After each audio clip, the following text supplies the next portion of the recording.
Hi, everyone.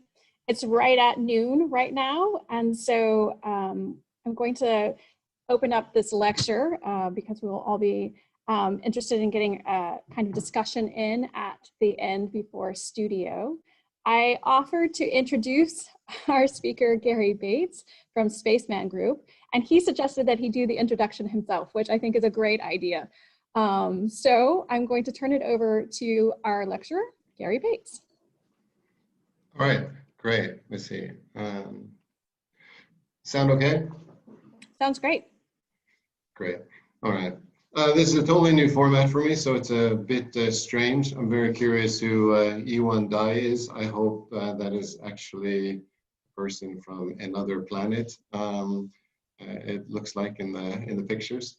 A bit strange to communicate with you, but I'm glad to be here. My name is Gary. I'm an architect and the founder of Space Group. Space Group was founded in 1999. My background, I'm from a small city in the US, Wilmington, Delaware, a very tumultuous place to grow up. Unfortunately, despite that, I moved to the suburbs and became a kind of product of the suburbs, subsequently leaving Delaware and studying architecture at Virginia Tech. I understood, let's say, already at a young age. I mean, I was very much focused on sports. I thought that I was going to be a professional athlete until one day I suffered a traumatic injury, which meant that was not going to happen. I remember very specifically calling my father and telling him about my traumatic injury and that I was going to drop out of architecture school, at which point he said that was fine, but I could not come back to his house ever again. So I decided that I would continue with architecture school despite having to clean bricks for a living to actually be able to pay for architecture school. That was a very good experience. The school was kind of fantastic, and I was fortunate to go into a parallel line in that school, a parallel kind of study, which was much more theoretical, much more abstract. Which was for me a very good starting point. Already, I think at the age of 12, I knew I wanted to be an architect. I submitted a bunch of sketches to a teacher and proclaimed I wanted to be an architect, and I still have that sketchbook.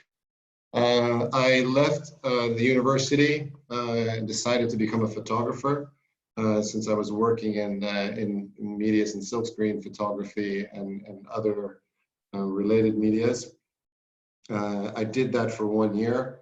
I managed a jazz club and decided I would never become an architect. At some point, I did become an architect, but I only did it under one condition, and that was I jumped on a plane. I flew to Berlin. It was 1991. I went to the office of Daniel Libeskind, stood in his lobby and said, I want a job. The office manager came by and said, get the fuck out of here. I waited, his wife, or I guess we can curse on Zoom, right? I waited, his wife came by and said, who are you? I said, I'm Gary. She goes, can we see your portfolio? And I said, no. She said, why? I said, because it's the only document I have. It's my entire life. All the photographs are handmade. I don't have any copies. You can't have it. She goes, just let me have it till tomorrow morning and I'll call you. Apparently, when I left, she took everyone in the office in the meeting room, spread my portfolio out on the table. They all came and dove through it. She called me at 7 o'clock in the morning the next day and offered me a job. And I started working at Daniel Libeskind on the Berlin Museum. It lasted for 1 year until Daniel and I nearly killed each other, at which point I left on a friend's advice to go work for Rem Koolhaas. Now, I was such a nerd and a geek and a theoretician and an artist that I actually had never heard of Rem Koolhaas. I have to admit, I've never told anyone that before. My friend suggested I go there. It was 1992. There were 25 people. I interviewed with Rem. Rem said about 15 times during the meeting. First of all, I called Rem and said, hi, my name's Gary. Can I speak to Rem? The secretary was so shocked, she assumed I knew him, so he got on the phone, at which point I had a direct conversation with Rem. He invited me to come to the office. I went on the same day on the train, went there. The entire conversation, we were speaking at the same time. He didn't hear a word I said. I didn't hear a word he said, at which point he offered me a job despite not having any work. So which was really cool. And I started working there. And after the first week at his office, he offered me the Educatorium project together with Jakob van Rijs, the VR from MBRDV. And that's how the story goes. I led the Asian desk at his office and became a director. And then after the crash in '98, decided to leave and moved to Norway. The move to Norway was mostly to get out of the shadow. If that doesn't make sense, you can ask me afterwards. So that was my introduction of who I am and how I got to where I am now. I'm going to try to share my screen and see if it works. Let me see. Share computer sound, share, okay. Let's share everything. I have some notes there as well. Give me 1 second. Okay, hold on 1 second here.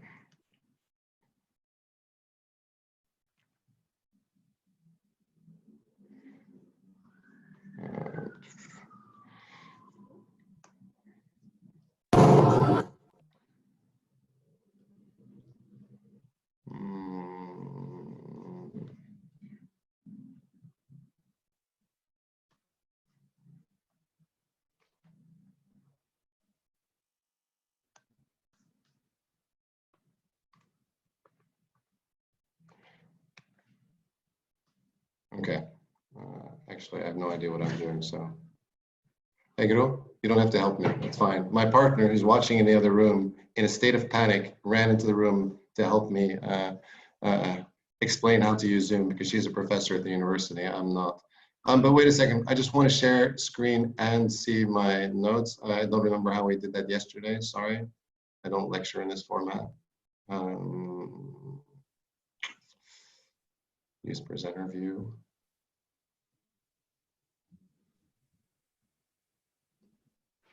Hey, Guru, you're allowed to walk in. I'm not such a nerd. If you want to show me how to do it. Okay. Thanks. All right.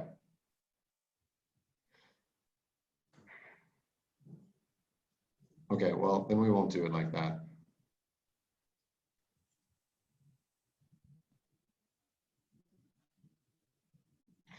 Yes, okay. Hold on 1 second. It worked so perfectly yesterday. I know, you made it look so easy yesterday. Well, I had you there yesterday. Now you seem to not be there. I didn't even think it was possible to do notes and PowerPoint at the same time, but you guys figured it out yesterday, Amber? Actually, he figured it out. Oh, yeah? He was like, yeah, and he just pushed one button, and I was like, okay, because I was going to go. Hold on 1 second. I'm going to do it again because you inspired me. 1 second here.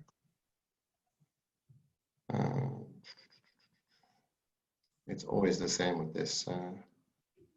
That's why I refuse to do it. No.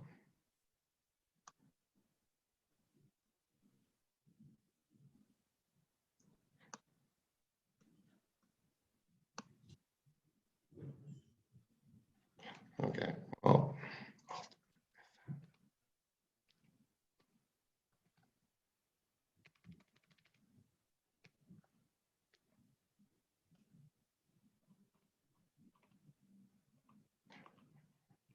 Okay, well, we'll just start. I'll share my screen again, and it's not going to work like I wanted it to, but that's fine.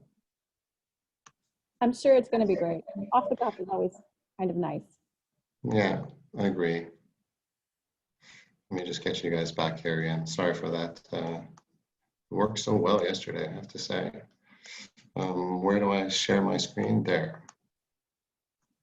Button. And then you'll pick a second one where you actually pick. Yeah, I'm good. And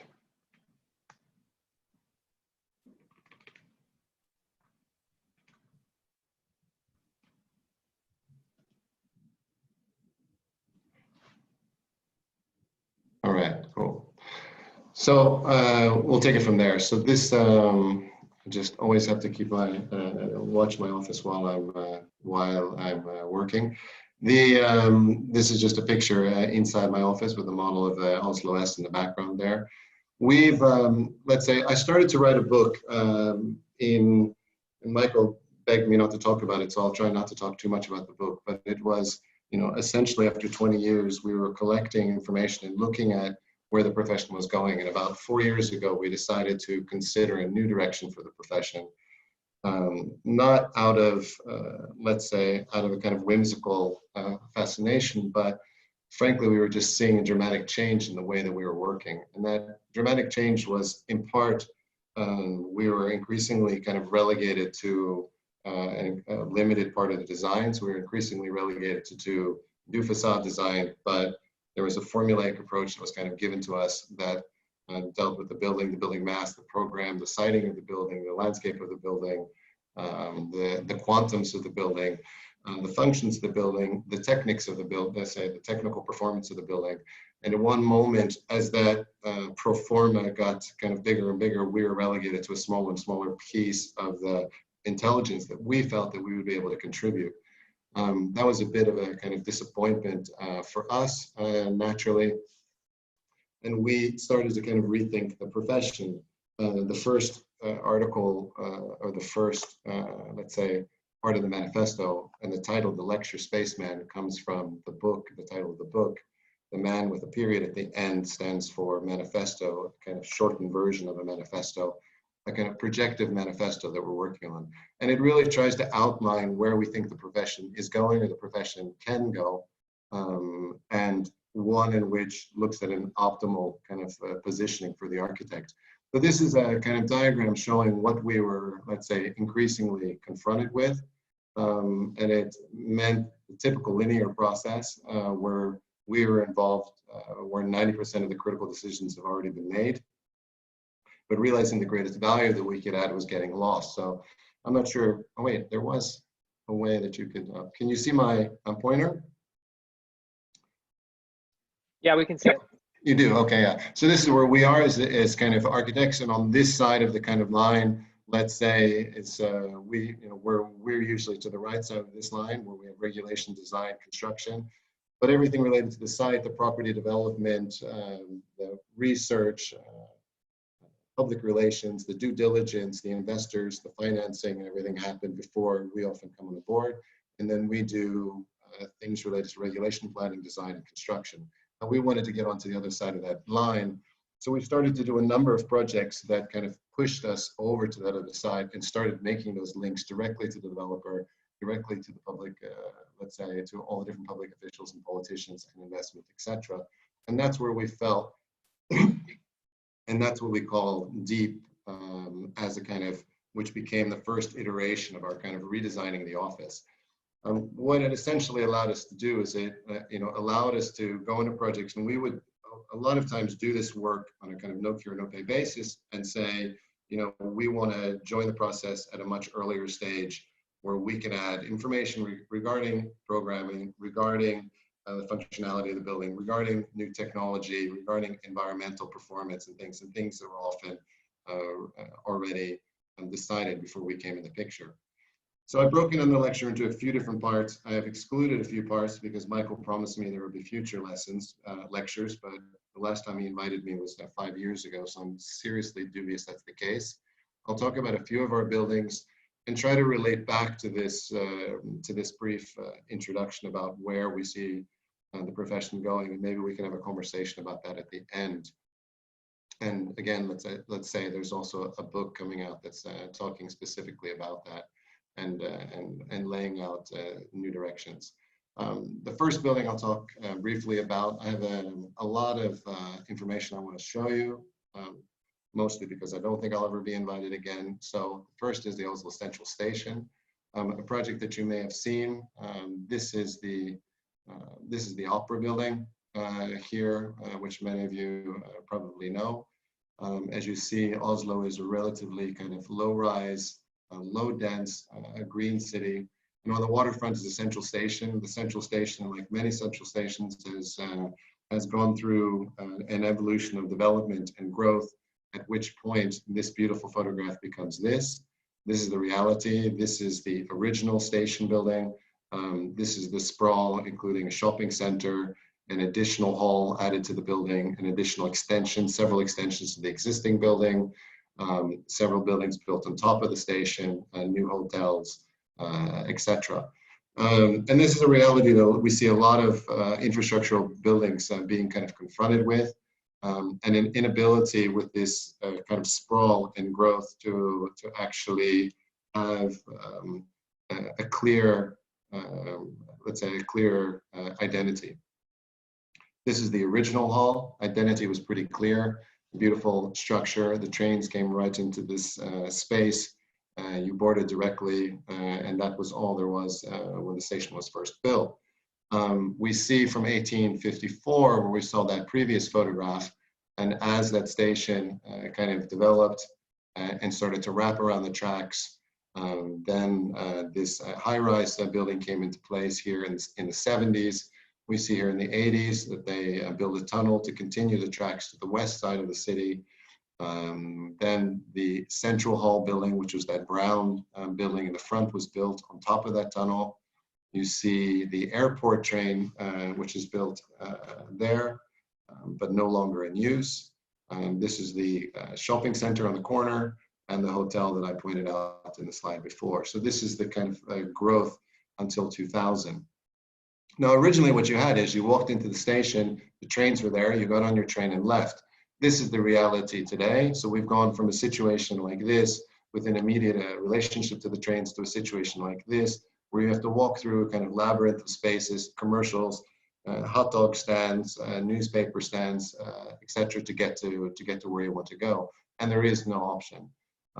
Our treatment of that through a ton of investigations was to look at how we could bring such a proximity back again and offer a new reading of the station. So one of the things that kind of predicated that was an understanding that the original movements in the city were largely from west to east, moving across, and you see this horizontal axis, but the research that we kind of found is that the future of the station would be moving from north to south. That comes from where housing is being located and how the population is shifted from the west side to the east side of the city, and the boom that's happened there, and understanding the flows which we were able to analyze in the city, which gave us a very strong starting point for the design. That starting point, which you see here in this diagram, plan diagram, is a cut that we were able to make through all of the existing building mass between different property owners and between existing small structures that exist that are there today, and to be able to make a clear cut from north to south, the south being the opera, the north being the development on the east side of the city there, and to be able to make that clear cut as an unadulterated, non-commercialized connection through the whole city. That gave incredible access that doesn't exist because of the trains are blocking the rest of the city to the east. But it also allowed us to say, you know, leave this completely free, but we can always tap into, this is where the old airport train was. We can build on top of that. Here we can connect to the old station, and they were planning to renovate it with a hotel and commercial facilities. Here we'll demolish the building here that is out of date, build a new building, create two public spaces of a usable size, and we would be able to connect directly to these commercial spaces. So it also would become a spine at the same time. But what you start to get in this kind of new iteration of the station is the spine that cuts through, creates one type of public space, and then a number of public spaces that you see in comparison with the other public spaces in the neighborhood to start to have a similar size and scale, and giving them different options. And a lot of our work is actually concentrated on the urban, and always starts with the urban plan. And in this case, you see, let's say, an intention to access and pedestrian movement and a liberation of space. And what's interesting is, in a case like this, our competition entry was the smallest competition entry, square meter wise, but we take our projects both from the urban and, let's say, social equity side, if I can call it that, all the way through to the business case side.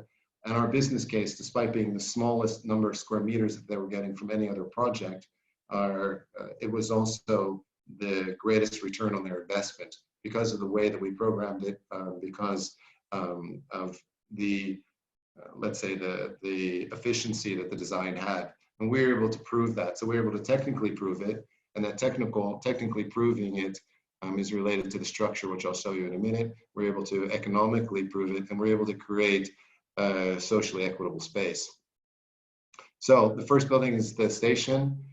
Incredibly difficult to build because of the train tracks below. We had to make a building, or we have to make a building, the project is ongoing. We had to make a building that would reuse all of the existing foundations in the tunnels and parking garages and infrastructure underneath the ground. The station had to be operative 100% of the time. So our design had those almost impossible starting points. This is just an analysis of the flow. What this is showing on the left side of the screen is the flow as it was, let's say, the flow diagram, and looking at the kind of bottlenecks and how we could kind of resolve that in this flow, where blue is, let's say, the ideal condition, looking at peak times of travel. There's about 50 million passengers that move through the station currently every year. This is a section then through that center of the building, and you can start to kind of understand the series of arches and the access from north to south as we move through it, a 300-meter long axis with offices built above it. Those offices finance the building and construction of the station below. All of that is, as you see in the diagram there, kind of parametrically modeled so that we can control the loading points and shift those, and immediately understand the cause and effect of what's happening to our steel structure and how we're landing on the existing foundations, particularly where the tunnel is in the center part. So those are some of the study models that were made to do that. And again, the kind of parametric models where we start to tweak the length of the spans, start to tweak the thickness of the steel to see, to get the optimal relationship between strength, openness, and span. Yeah. So a few images. This is how the station looks today. This is the entrance is not on the street level, which means the entire street level has no accessibility, and they've built bridges because of the amount of cars on the road on the north side of the station. That for us was a kind of unacceptable situation. So we proposed to demolish the bridges, and we proposed to make a direct access from the north, which will be the future, the main, the majority of people will be coming from. The next is what's called Fjordporten. These two office buildings, they were built on top of the, or the location of the former airport train terminal, which terminated there. And as that is no longer in use, and as that site is kind of retracted from all, let's say, primary sightlines, we're able to build, and currently it's moving ahead there, to build a taller structure on that site, again, helping to create a financial model that was profitable for the client.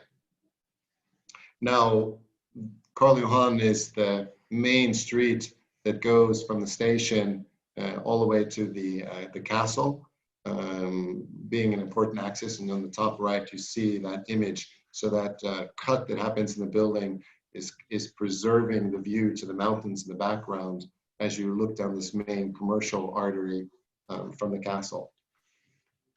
These are kind of few simulations of the project kind of before currently as it is today. This is the kind of what you're confronted with, kind of 7-Eleven, shopping, grab and go, etc. This is the future condition related to the public space on the outside. Believe it or not, that's the same angle. These, again, the current condition and the future condition, current condition and future condition. This is now looking out towards the trains. The current condition from the old building side. So now we're standing, let's say, close to the opera, looking to the north. And this is the future condition where that axis comes out and now is an exterior covered space adjacent to this main square. And this is the front side, current condition. The tunnel is going below here where the trains now are moving towards the west. And this is the future condition. And importance is that now we're able to bring the pedestrian flow back to street level, bring people fluidly into the building, and create a public space in front of the building so that you can actually walk outside. Ironically enough, when I first came to Norway, everyone believed it was not possible to walk outside. We recently completed the renovation of the main, say one of the main shopping centers in the center of the city, where we got rid of all bridges, where we got rid of the shopping mall, where we made everything street shopping, and changed the whole paradigm about how they use that part of the city. And it is now proven to be the most successful commercial development in the country. So those changes, in particular here, giving the street back to the pedestrian, is something that you'll see recurring in the other projects I'm going to show you as well. So this is just a model of the project to give you an overview of the three main buildings: the station, the tower, and then the kind of building here on the front, the crystal we call it. The second project I'm going to show you is in Azerbaijan. It is we were asked, and we've been working for some time now in Azerbaijan, and this is a central market that we were asked to look at. A kind of difficult project. The bazaar is such a unique program in that part of the world, and they have a relationship to, let's say, Turkish bazaars. Baku is also not that far from Iran, which has a tradition of kind of bazaars and markets. And so it was something that kind of we delved quite deeply into, understand the kind of dynamics of how it's working, the dynamics of trade. And let's say, similar to the previous project, also trying to understand territorialization of space and the democratization of space. Here we see the development of it. It was originally a part of the city that was for making bricks. It was largely industrial. Then it became what was known as an incredibly dangerous kind of neighborhood, because around those factories then we're developing low-income housing. That low-income housing became, let's say, flashpoint for, let's say, a lot of devious behavior at that time. So it was kind of a walled-off zone where the police wouldn't enter, a bit like a favela in Brazil, and which was just to the south of our project. This is in the 40s, as the development now is spread fully into this time. This was taken just after World War II. In 1957, the market was established on this point. This is the main axis going all the way down to the waterfront of Baku. I think we can see it here again. So there's here, and that was this axis going down to the waterfront and the bay of Baku. And on the right side now, we see the kind of unfortunate, kind of promiscuous development of high-rise, fairly sterile construction, residential construction, raising the kind of value. So what we see now is an axis with fairly expensive, fairly expensive high-rise housing, and then this neighborhood where you see this dense fabric on the south side of the site. This is an aerial photograph of the existing market. Here you can see the high-rise development. The market is kind of made up of basically a series of shed buildings. Those sheds are, it's kind of a, let's say each shop owner or group of shop owners has kind of created a construction for himself. So it's a combination of indoor and outdoor spaces, primarily outdoor spaces. There's a few buildings that are standing on the site, one building where they have fish and meat, one building where they have offices, and a few smaller structures existing on the site, and a group of trees that you see here. The site is, well, it looks like this. So here you see the combination of metal roof, lightweight structure, fruits and vegetables, part of the market, dirt floor. So a real hybrid of construction. We have kind of cement block buildings, steel structures, etc. This is the existing functions in it. It's, if I remember correctly, here there was live animals where you could buy fresh chickens. Here you had wild and weird animals, in fact. In these areas here's where the fruit market was that you saw, the fruit and vegetable markets. These are all the spices. One of the most challenging things with the design is that from the top left corner to the bottom right corner here is a 17-meter height difference. 17 meters is, yeah, I hope you all know metrics. I'm not able to convert right now, but it's essentially a 5-story building from the top corner to the bottom corner. These are all very small scale, low quality housing, which we fought to keep on the site. They wanted to demolish everything. And so this is where we're starting. The primary access is from here. There's a secondary access. And essentially, there is a route that you can make, which brings you through the entire market without necessarily needing to use stairs, as it steps down, as I said, these 17 meters. It is possible to move through the whole thing, which in itself I found very fascinating. Some of the pictures from the inside of the space, beautiful colors, obviously, a very chaotic experience. And one of the things we started to look at were different bazaars. This is the Bursa Bazaar in Istanbul. And what I found incredibly fascinating, and going back to the OMA days, one of the things that we're always looking at, number one, was the Noli plan, which you may know or should know and check out for Rome, the map. And as well, we're always looking at Pompeii and studying those. And in a lot of the old collages in OMA, you'll find kind of remnants of that. When you look at the Bursa Bazaar, there's kind of interesting, kind of almost inversion to how we see shopping, and they're creating these large public spaces where the shopping then is around the perimeter, and you get double-sided, meaning accessibility from two sides. You can come in the middle and have accessibility only from the center of the space. And you'll see these differences, which we really started to break down into typologies. Here you see Tehran Bazaar, the Aleppo Souk, the Roman Forum, as I mentioned, the Greek Agora, and many of them having similar conditions, either being network or being an accumulation of courtyards, let's call them. So here you see the kind of analysis that we kind of broke down these different types. We created these 10 different types of courtyard spaces. And I think those was really kind of complex for our client, because we started to design the negative space before we designed the kind of positive space. So we started to look at how we could organize a series of public spaces.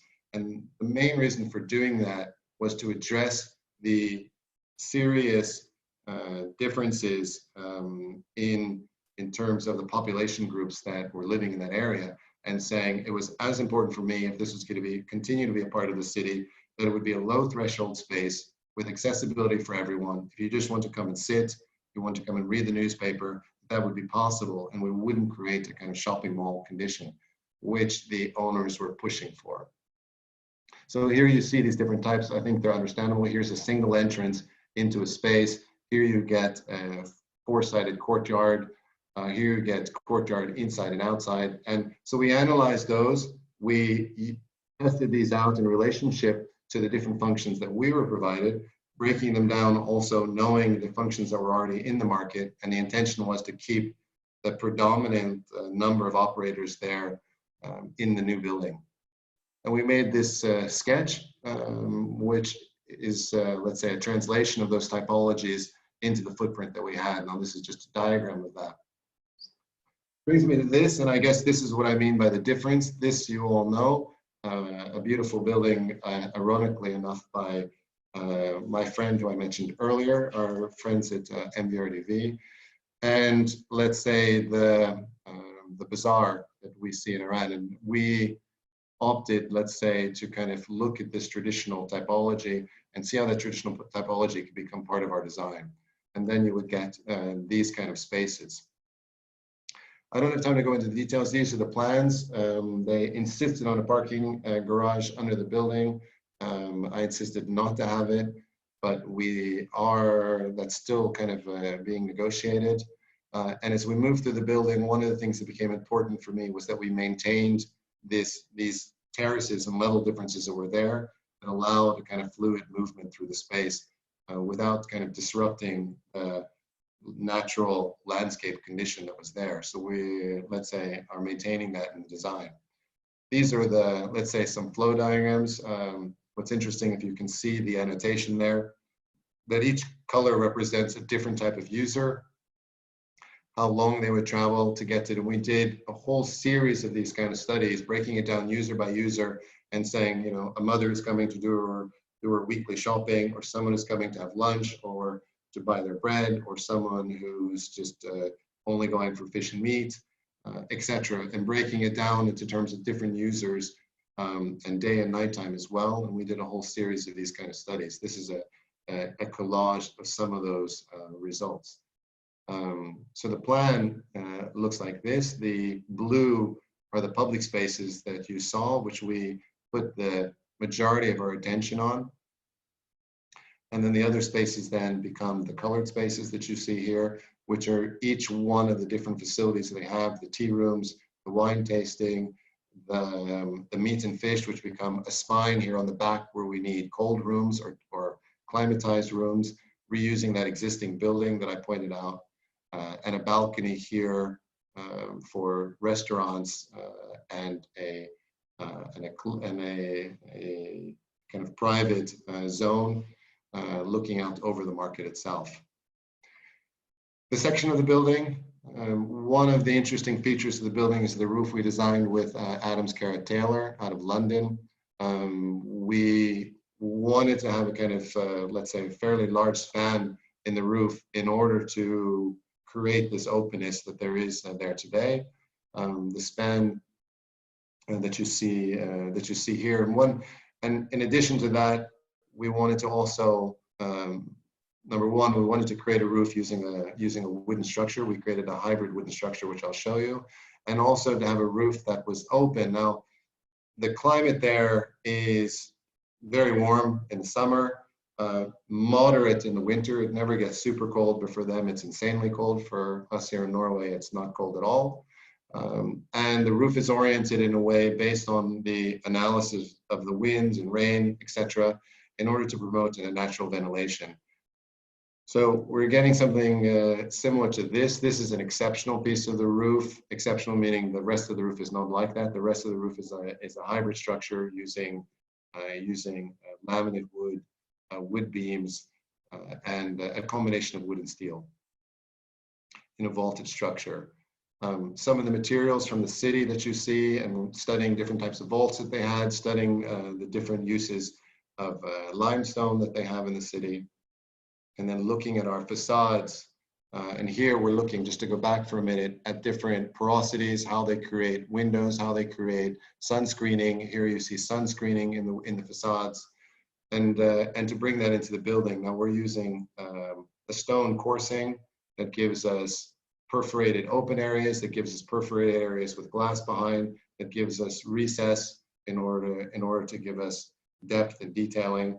And so we really, let's say, are going in and designing those aspects to keep the kind of both the decorative but also functional aspects, and promoting this idea also of different climate conditions in the building.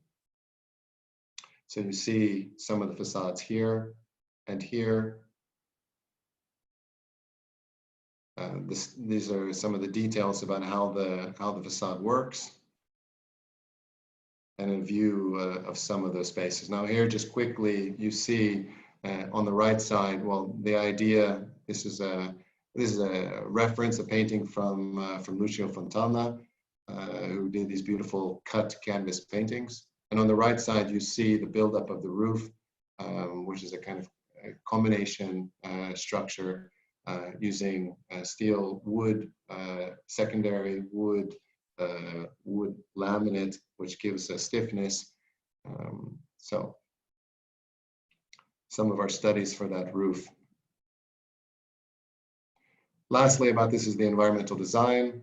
Here we are creating a couple of different things besides the collecting of rainwater in order to use. There's obviously a lot of washing and a lot of water needed in this facility. We're using something called anaerobic digestion. If you don't know about it, I recommend you checking it out.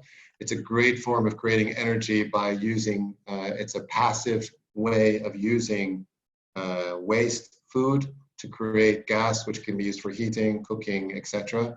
We are able, with our food waste, both from restaurants and from the market, to produce 70 or 75% of the entire energy demand of the building, which is pretty awesome. This is also something very difficult for them to grasp, but we're creating not one climate zone, which would be the shopping mall, but we're creating 7 climate zones, which go from just shaded to shaded with some air movement, to shaded with exhaust air, to local heat, meaning heat that's kind of coming off of another space, to semi-heated for frost protection, to fully heated and cooled when we have perishable products and things like that, and organizing the space. And this is just a quick diagram of how the anaerobic digestion system works. So that is the second project I wanted to show you. I'll show you one more project. I understand a lot of you are going to disappear. I had more to show you, but I'll show you one more and then leave some time that we can still talk. Unless you're enjoying yourselves, and then I might continue. This is a project in Tromsø. Really fascinating sound. It's in the polar circle. It's in the north of Norway. It's 24 hours of darkness in the winter, 24 hours of light in the summer. This is a view from the site. It was a competition for a new ferry terminal, bus terminal, speedboat terminal, in the competition together with Zaha Hadid, Foreign Office Architects, and MDRDV. This is the existing site before landfill, where one of the kind of ferry boats, and this is a specific to Norway, a kind of coastal steamliner that brings both goods, people, and cars from city to city. A lot of these cities don't have alternative transport as you get further and further north. So this is a really important form of transportation. This, by the way, is the old city. This is the old historical church and the main kind of shopping street. The city is a collage of different architectures, from small, fairly beautiful wooden structures to brutalist concrete structures, to industrial, let's say, warehouse buildings for different sea-related industries, to quite horrible shopping centers, all in the center of the city. So the beauty that you see here is lost here. This is a building that's looking like books falling over. These are some new offices in the background you see there. This is the shopping center. This is a fairly beautiful, despite the sign, very old restaurant. And here we are just at the beginning of the site. This image is the main image, let's say, that kind of inspired us. I was up in Tromsø. The temperatures, just to describe what we're looking at, this is the main street. You see cars driving by in both directions here. The small 2-story, 3-story wooden structures. The people are crossing the street from both sides of the street. They meet in the middle. The woman happens to be breastfeeding and pushing a baby stroller with cars driving on the outside. What this image did when we were there and kind of walking the neighborhood to understand the city was to understand that these people have a completely different understanding of public space. Their understanding of public space is one based on territorialization, and they own the public space, not the cars. And that, for me, was incredibly fascinating and became a key point in starting the design. How we would shift this priority to that space. And what differentiated our competition entry from all the other competition entries is that all the other competition entries made large monolithic buildings. And our project, again, started by developing and designing the public space and allowing the architecture to form itself around the public space. And I think that was a radically different case, but what it also did was it gave them, number one, we exacerbated the facades by this splitting. That exacerbation meant that they could run different business models. At the same time, we brought the street level into the building, which allowed the pedestrians to reach the waterfront even on the second level. These are some of our study models, so you can see how rough it was. We even did a hotel on the site adjacent to it. And starting with this paper model, looking at the flows and tucking the architecture under this landscape. So we really began by a folding, lifting, peeling of the landscape to understand where do we, we couldn't do a kind of Miesian modernistic, or excuse me, Corbusian modernistic approach to a landscape where you kind of lift the building above the landscape, make a window and frame a view. Here, the view was kind of centripetal. You have layer upon layer of mountains and sea. We're standing on an island. So there is no front side, there is no back side. And that absence of front side and back side, and that, and our objective to focus on the people and not this kind of, let's say, fairly, I think, limp objectification of nature gave us a different strategy for the architectural development. So these are some of the study models where we start to push more and more architecture into the landscape, where the landscape is still the primary focus. I just showed this. I just showed this to you to explain one thing. This is upon winning the competition. If you haven't guessed, the guy on the right, he's the one who's going to own this building. He's very happy.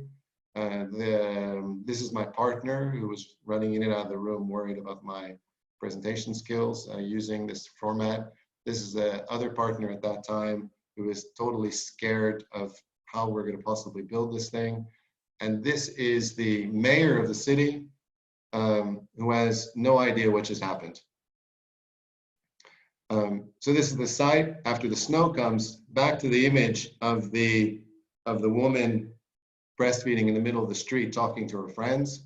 When the snow comes, there are no streets, there are no sidewalks, there are no parks, there are only buildings standing in a white field. And that becomes incredibly fascinating. This is the site where we will be developing and filling it. But that also is part of the reason. And when it comes, it stays for 5 months straight, and you have a completely different reading of the space. And the space becomes the area between the buildings, and you haven't broken it up into different lanes of traffic and ownership. The ownership becomes flattened, the people take over the public space. So here's our building pulled back from the first public space with the view to the mountains in one direction. You see the landscape is moving up into the building, creating a new datum for the building. The reason for that new datum is all the cargo functions, the bus functions are then tucked under that datum, and it allows them, instead of being blocks permitting people from reaching the waterfront, it actually, we're able to lift the landscape on top of them. And that's this black line that you'll see running around the entire building. That's this new datum which rests on. So, and the extension of the main street, the view from the church through the project to the boat in the background.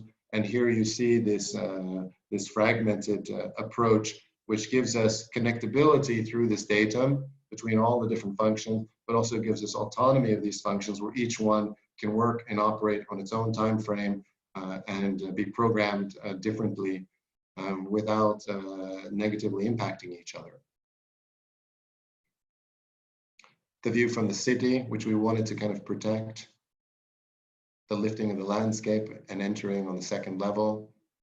The view from the boat, looking down. There's a courtyard in the middle, in which you'll notice actually is this facade is gold.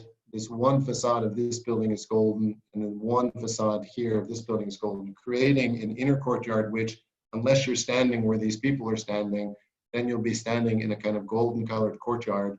This goes to some of our ideas about articulation of textures and details, materialization, and creating identity in public space. Here you also see a texture on the concrete, prefabricated panels with a texture like a curtain, which you see from a distance like this, but then from across the water you don't see.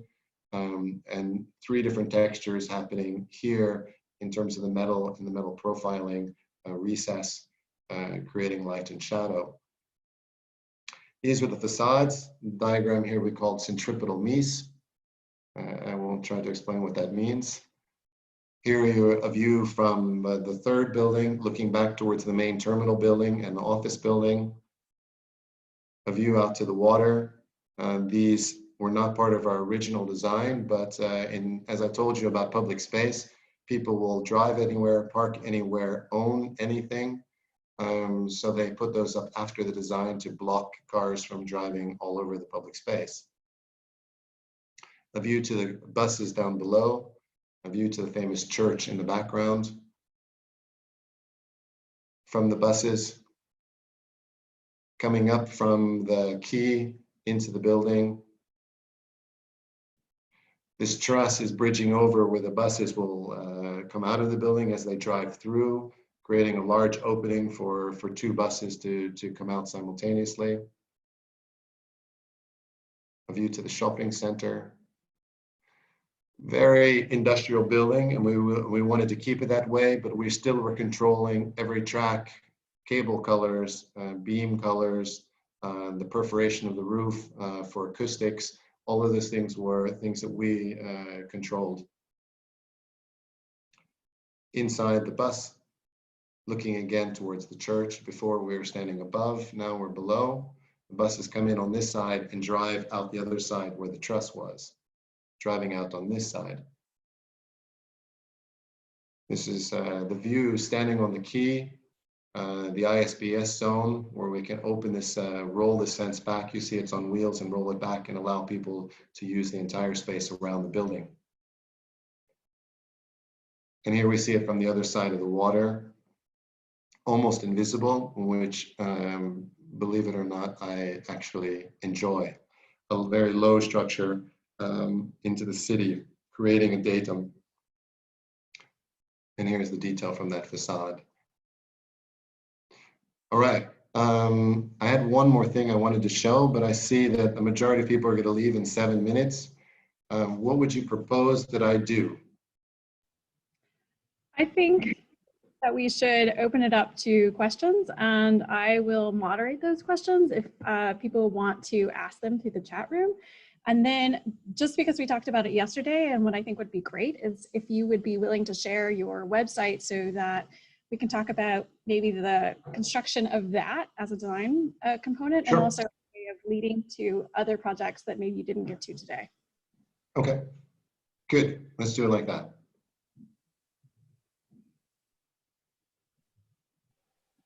Amber, can I ask the first question? Please. I don't have to type it in the chat room. Thanks for the talk, Gary. The work's beautiful. I really, in particular, appreciate the kind of contextual sensitivity without kind of deferring all of the aesthetic maneuvers to the context. I wanted to come back to 2 things that you said early on, and I hope that these can be answered quickly. I'm certain the first one can. Are you still as aggressive, let's say now, with getting clients as you were with Libeskind and OMA in terms of getting that job? And then secondly,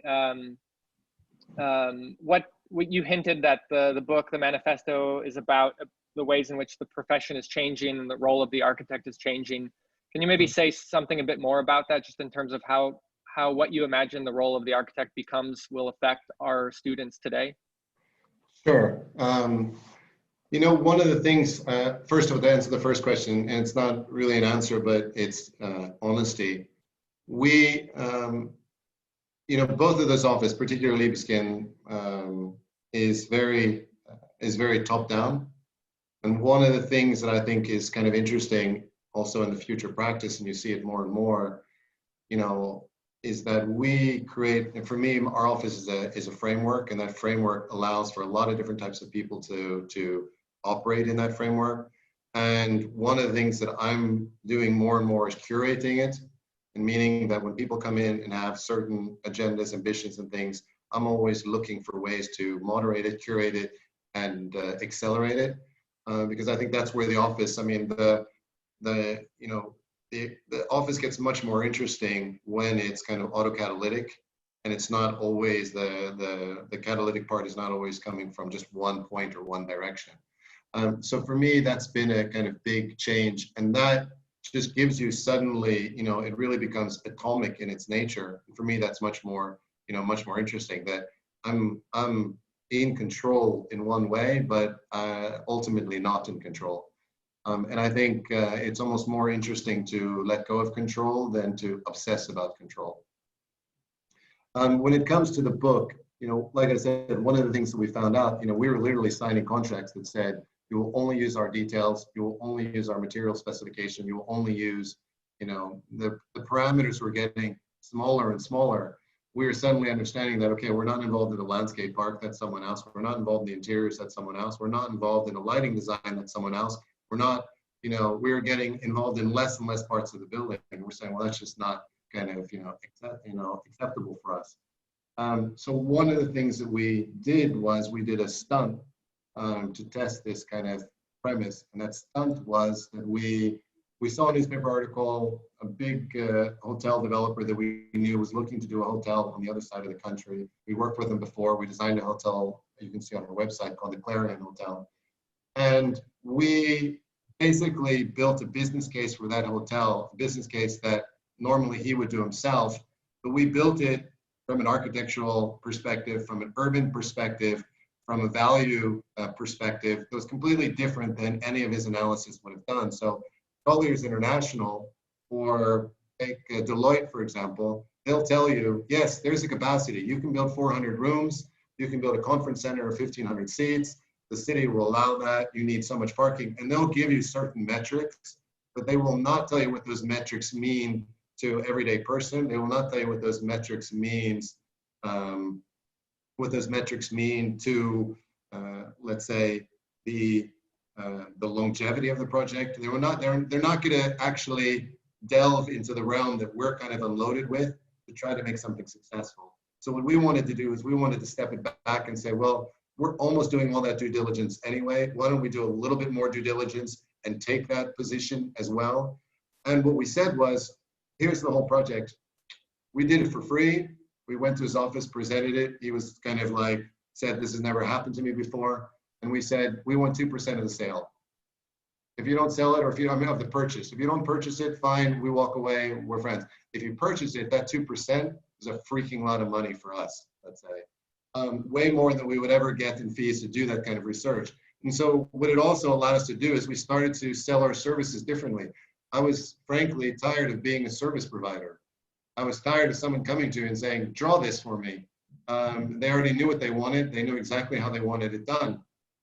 So more and more, I think one of the big differences is when we approach people, we're pretty straight from the beginning. We want to be partners. If we're not partners, then we're not interested. And we're willing to take certain loss, but we also are very willing to take certain upsides, and we can generate revenue for you. And we've proven that. And we have projects now where we have the data to say, this is where you were, this is where you are now, this is the value that we created for you, this is how we created that value for you, and that's how we can create that value for you in other projects as well. And at the same time, we can do all of that with our own agenda, which is to make equitable space, for people, and that's something, and to make space that is kind of environmentally intelligent, to make,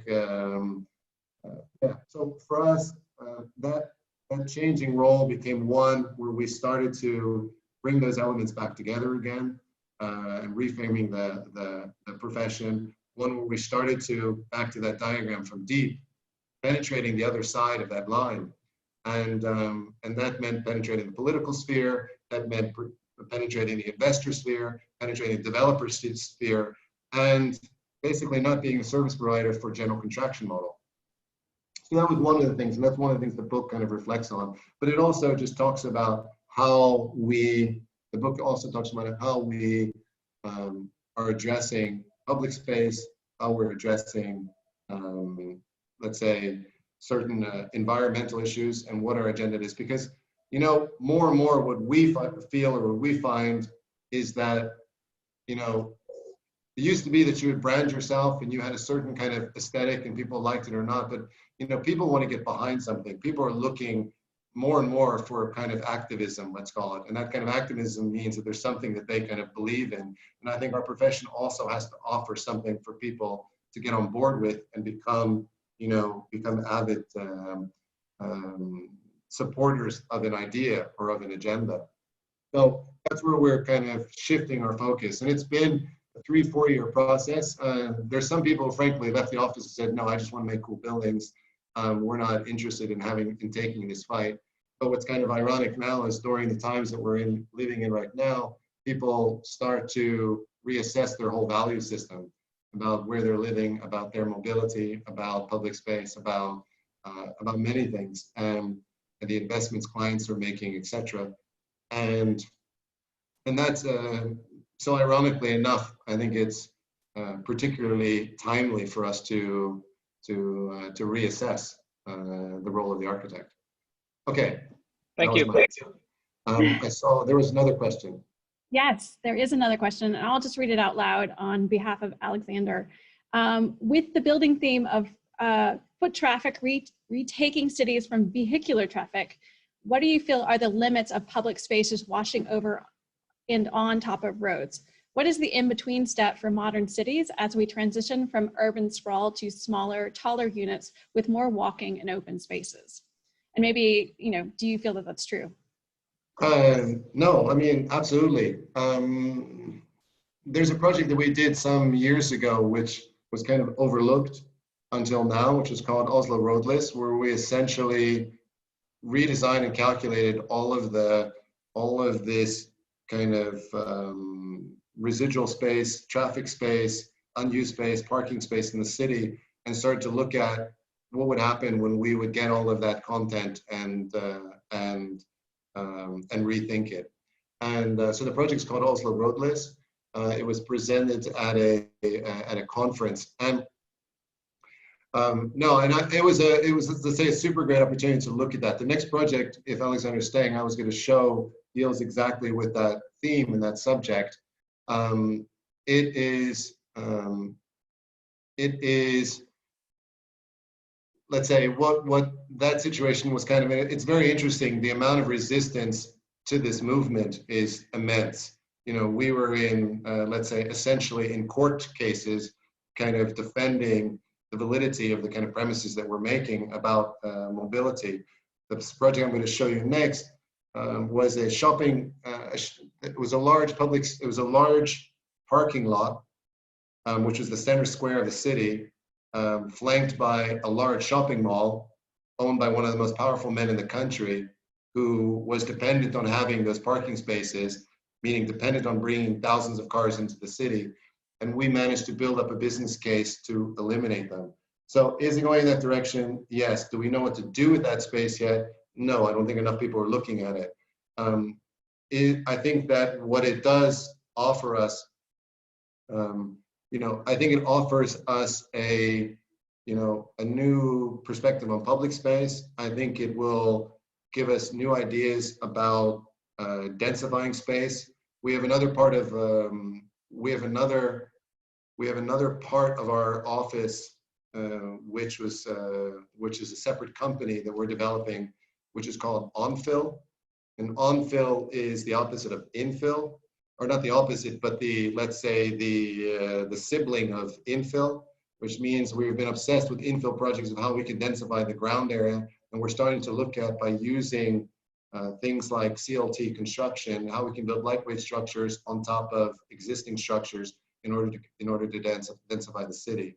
So we have a kind of pilot project where we're looking at that in Stockholm, amongst other places, and here in Oslo as well, to see how both the new technology where we can scan buildings, get precise models of 3D. We have a company that also deals with scanning buildings, getting precise 3D models of buildings and understanding their structures and translating that into a densification in terms of onfill. So in between space, but also so there's 3 things we're talking about: adaptive reuse, which is one of the, I think, basically 50% of what we're doing. Oslo more or less doesn't need to or won't need to grow for a very long time if we reuse smartly the building mass that's already there. So that's adaptive reuse projects where architects can be incredibly important, and I don't think those should be all given to, and you're making a big mistake if you give all those projects over to interior architects.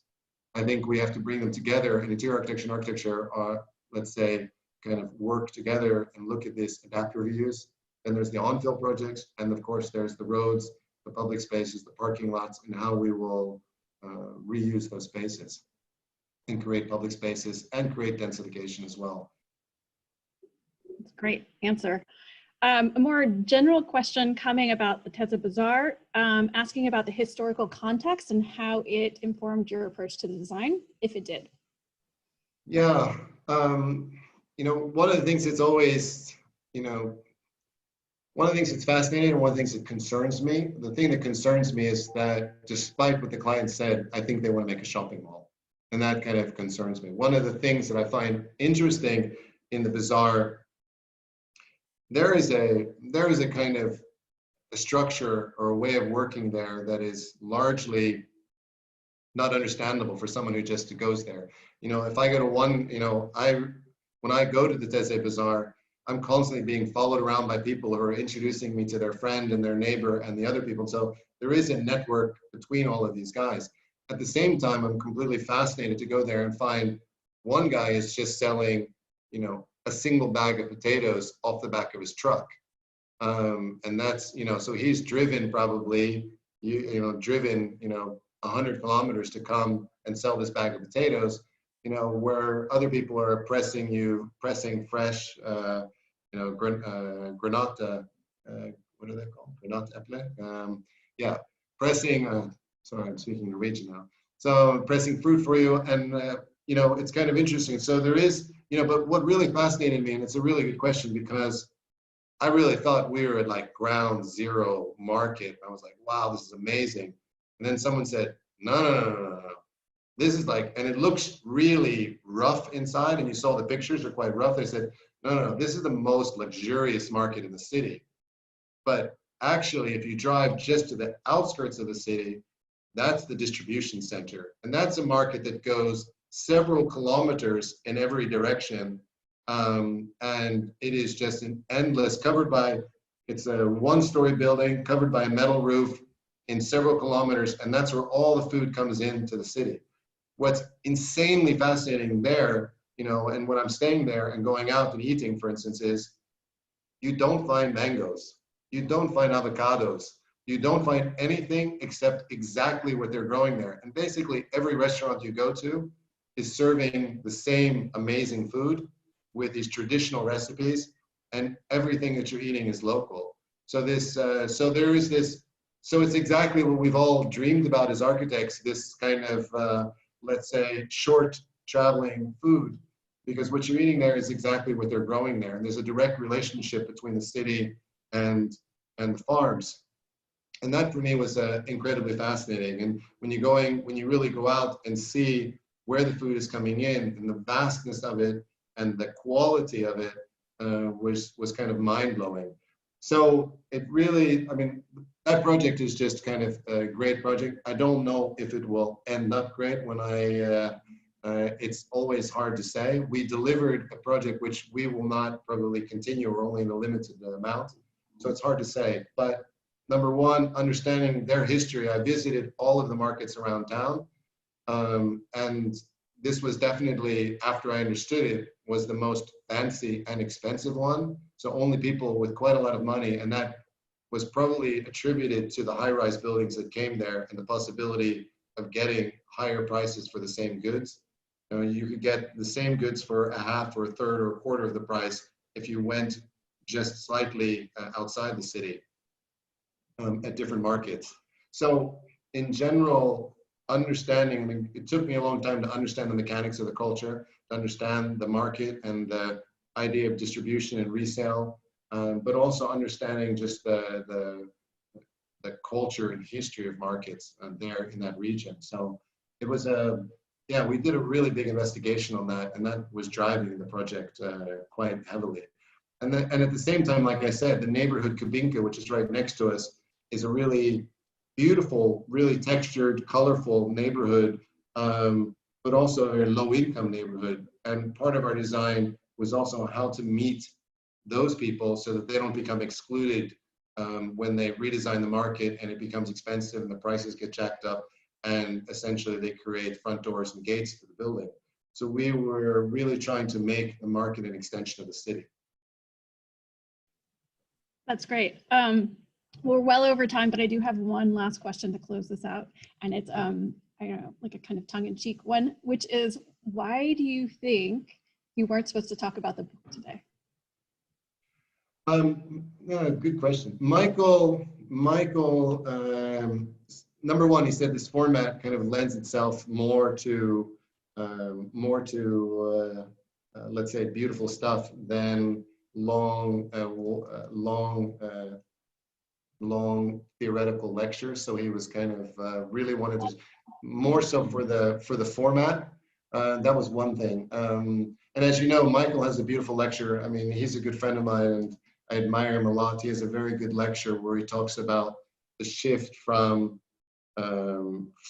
theory, let's say in the 90s and early 90s, and how that's shifted to in the 2000s, and how the practice changed, and there's much more what he calls design intelligence, and he tracks the history from a theoretical profession to this design intelligence profession in a beautiful article. If you guys haven't found it, find it. It's really great. And so I think also it reflects a little bit his idea about design and technology and the tools that we have. So I think he wanted to see, he said a lot of the reason I told my personal story and the reason I showed the kind of work I showed with number one, show a bit our value set, to show where let's say how I came to where I am now, but also he just said just to make the profession accessible. And he really wants to make architecture accessible. How do you make this transition to, let's say, how do you make this transition? You know, my son just graduated from college and is kind of completely confused. Let's say, how do you make the transition from academics to post-academic? So that was, let's say, I think the motivation of the talk that we had yesterday, and that's why I changed the lecture presentation. Well, I appreciate that you showed so much beautiful work, and I am sure that students do too. And I hope that they will follow up by visiting your website, seeing the other great work that you've done. So thank you for lecturing. You're welcome. So that's it. I can entertain more, but if everyone has to go, then I'm happy to go. I think at this point, most people are probably needing to make their way towards studio. Okay. And so I don't see any other questions in the chat. So All right, great. I think, yeah, you've done a great job today. Thank you so much.